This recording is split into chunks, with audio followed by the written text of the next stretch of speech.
Kayla Bombin, and this is my oral presentation for Carolyn Jackson's Business Communication course through Edison State Community College.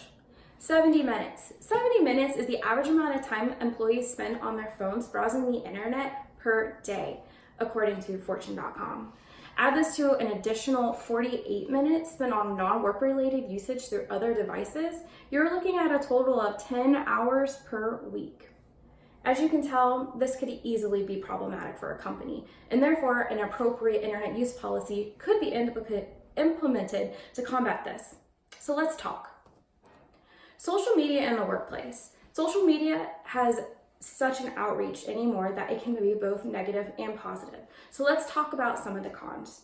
Inappropriate outlet. With an inappropriate outlet, we could see employees complaining or discussing negative issues that they could have personal with the company. Unfortunately, this does shine poorly on the company, and we don't want to see this sort of thing. Bullying is the next thing I'd like to talk about. Unfortunately, it doesn't matter how old we are or what age we're at, we see bullying happen through social media, even with coworkers, all the time. And time consumer, let's be honest, most of the time we're on our phones, we're surfing. Facebook, we're on Instagram, we're scrolling. We like to see what's happening. So what are some of the pros about social media? If we have a company ran social media, we have a farther outreach to many other people. As long as it's ran by whoever HR or marketing could direct this to and ran correctly and appropriately. We also see social media being reached out to younger talent to get new employees to work with us. So let's talk about maybe some data sharing in HIPAA. As you know, HIPAA is the Health Insurance Portability and Accountability Act. We must realize this can never be violated. In any Internet Use Act or use policy, we must reiterate the fact that HIPAA and any other forms, things like HIPAA, need to be stated. We also need to make sure if HIPAA is violated, whether it's accidentally or we see somebody else violating it, the main thing is to remember we must report immediately. Oversharing. Sometimes we get a little bit excited and we share too much, sharing too much information about a personal client of ours. However, we have to make sure we are only sharing the absolute basic necessity. If we accidentally do this or see someone doing this, we need to make sure this is reported immediately. And hacked. The first and foremost way to deal with being hacked is to not being hacked at all. So avoidance.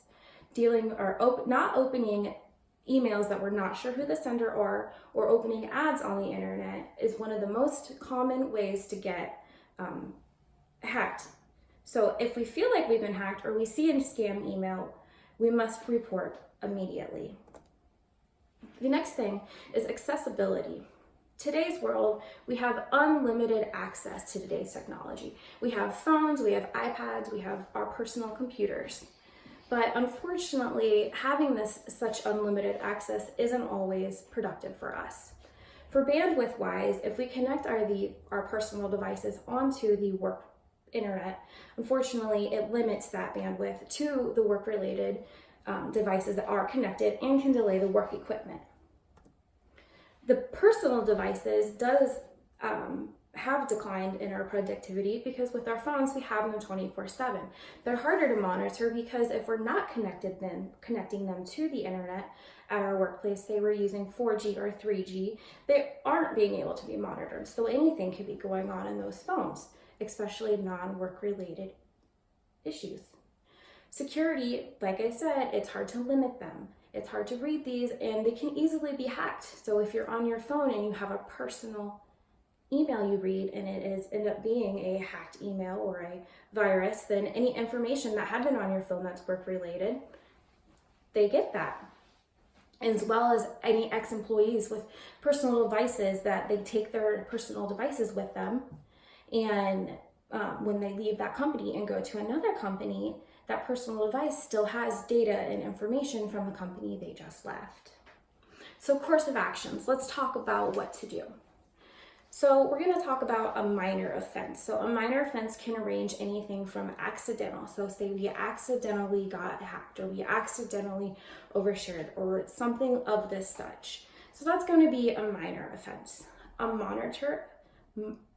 moderate offense is going to be anywhere from Okay, it was purposefully done, but it didn't intend to be harmful, such as social media and then the content that you post on social media. So if you're talking about your company on social media poorly, you might not even mention the company's name, but that should still be addressed.